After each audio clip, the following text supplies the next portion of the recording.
ఎప్పుడు కూడా ఈ ప్రభుత్వం వచ్చినప్పటి నుంచి దాదాపు 7 నెలలు కావస్తోంది. ఈ 7 నెలలలో జగన్మోహన్ రెడ్డి గారి పైన బురద జల్లడం, వైఎస్ఆర్ కాంగ్రెస్ పార్టీ పైన నాయకులపైన బురద జల్లే కార్యక్రమం. సో చెప్పిందే చెప్పి అదే నిజమన్నట్టుగా గోబెల్స్ ప్రచారం అనేది చేస్తూ ఉండడం, ఇవన్నీ సర్వసాధారణమైపోయింది ఈ 7 నెలల కాలంలో. సో అదే కాకోకుండా పరిపాలన అంటూ చూస్తామా అంటే పరిపాలన ఏమీ లేదు, ఒట్టి అప్పులు తప్ప, అప్పులు చేయడం తప్ప వేరే సాధించిందేమీ లేదు. అదే కాకుండా ఏదైతే మేనిఫెస్టోలో చెప్పడం జరిగిందో దాంట్లో ఒక్కటి కూడా సరిగా అమలు చేసిన పరిస్థితి అంతకన్నా లేదు. సో ఇవన్నీ కూడా కప్పిపుచ్చుకోవడానికి, ఎందుకంటే ఎలక్షన్లంతా కూడా దారుణంగా ప్రజలను మోసం చేసే దాంట్లో భాగంగా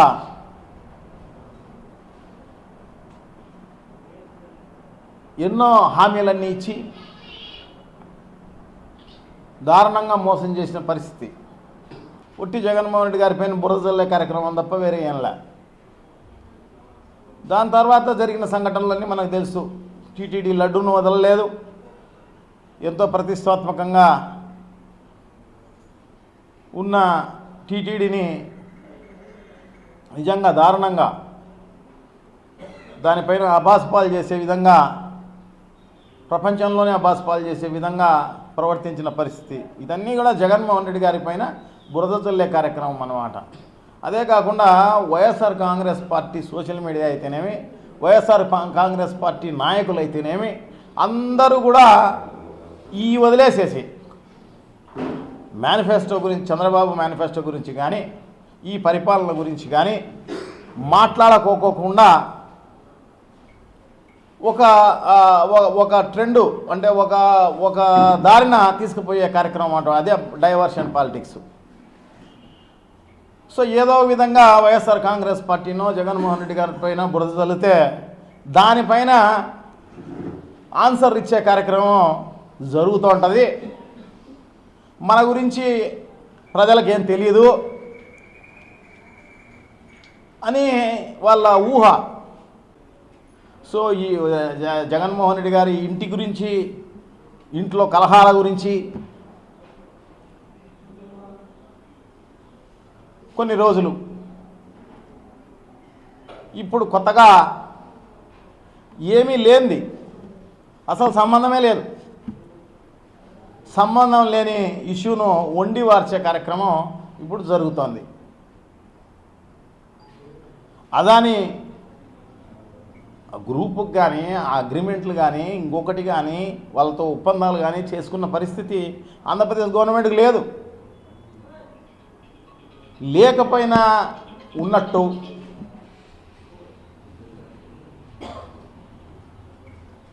ప్రకటించి దానిపైన వైఎస్ఆర్ కాంగ్రెస్ పార్టీ నాయకులు మాట్లాడుతుంటారులే, మన పని మనం జరుగుతుంటుంది, మనల్ని ఎవరు కామెంట్ చేయరు అని చెప్పేసి అనుకుంటుంటారు. ప్రజలు అట్లాంటి ఏమీ కాదు, ప్రజలు చాలా విఘ్నులు, అన్నీ బాగా తెలుసు ఎవరెవరు ఏమేం చేస్తున్నారు అనేది కూడా. సో తప్పకుండా రిజల్ట్ రోజు ఖచ్చితంగా వాళ్ళు ఇచ్చే రిజల్ట్ చాలా దారుణంగా ఉండబోతుంది. దానికి సంబంధించి solar energy corporation of India లిమిటెడ్కి సంబంధించి సెకీతోటి ఒప్పందం చేసుకున్న పరిస్థితి అన్నమాట. ఎందుకంటే వీళ్ళంతా కథలు చెప్తున్నారన్నమాట, చూసేదానికి, అందరికీ చెప్పేదానికి ₹2.49 ₹2.49 ఒప్పందం చేసుకున్నాడు. అది కాదు, ట్రాన్స్మిషను వేరే రాష్ట్రాల నుంచి వేరే రాష్ట్రాలకు ట్రాన్స్మిషన్ చేస్తే ట్రాన్స్మిషన్ ఛార్జెస్ ఎక్కువ వచ్చేస్తాయి అని తప్పుడుగా ప్రచారం చేసే కార్యక్రమం జరుగుతుందన్నమాట. కాదు, అది తప్పు. మీకు అవన్నీ కూడా డీటెయిల్స్ అన్నీ ఇస్తాను. 2021 జనవరిలో దాన్ని రద్దు చేయడం జరిగింది government of India. Transmission charges, inter state transmission ఛార్జెస్ను రద్దు చేయడం జరిగింది. సో నేను ఆ పేపర్లన్నీ మీకు మీ ముందర పెడతాను, ఇస్తాను. చేసిన తర్వాతనే జగన్మోహన్ రెడ్డి గారు ఒప్పందం, అంటే జగన్మోహన్ రెడ్డి గారి ప్రభుత్వం ఒప్పందం చేసుకున్న పరిస్థితి అన్నమాట. 2.49 పైసలకి ఇస్తే నాణ్యమైన కరెంటు రైతులకు ఇచ్చే కార్యక్రమం చేయవచ్చు, నాణ్యమైన కరెంటును ప్రజలందరికీ కూడా ఇచ్చే కార్యక్రమం చేయవచ్చు అన్నదే జగన్మోహన్ రెడ్డి గారి ఉద్దేశం అన్నమాట. అదే చంద్రబాబు చేసిన నిర్వాహకం ఏందో ఒకసారి చూస్తే మనకు తెలుస్తుంది. ఇదే సెకి అంటే solar energy corporation of India లిమిటెడ్తో 2000 ఆయన దిగిపోయే ముందు 2019కు ముందు సోలార్ ఎనర్జీ అయితే 5 రూపాయల 90 పైసలతో అగ్రిమెంట్ కావడం జరిగింది. అదే కాకుండా విండ్ పవర్ అయితే 4 రూపాయల 63 పైసలతో అగ్రిమెంట్ కావడం జరిగింది. 25 ఏళ్లకు మళ్ళీ 25 ఏళ్లకు అగ్రిమెంట్ చేయడం జరిగింది ఈ రేట్లతోటి.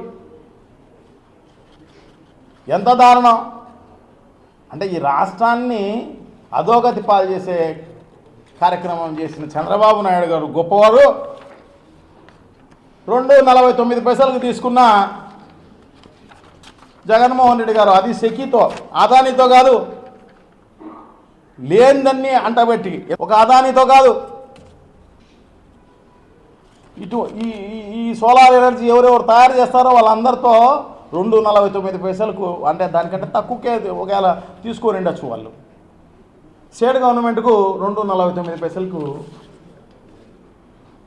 ఇండియా గవర్నమెంట్ కార్పొరేషన్ ఇది, దాంతో ఒప్పందమైంది తప్ప అదానితో కాదు.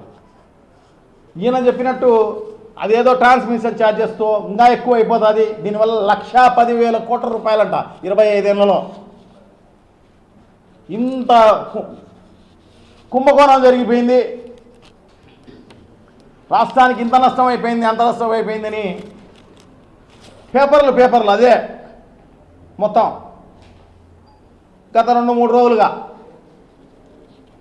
చంద్రబాబును మోసేదే ఆ పేపర్లకు పని.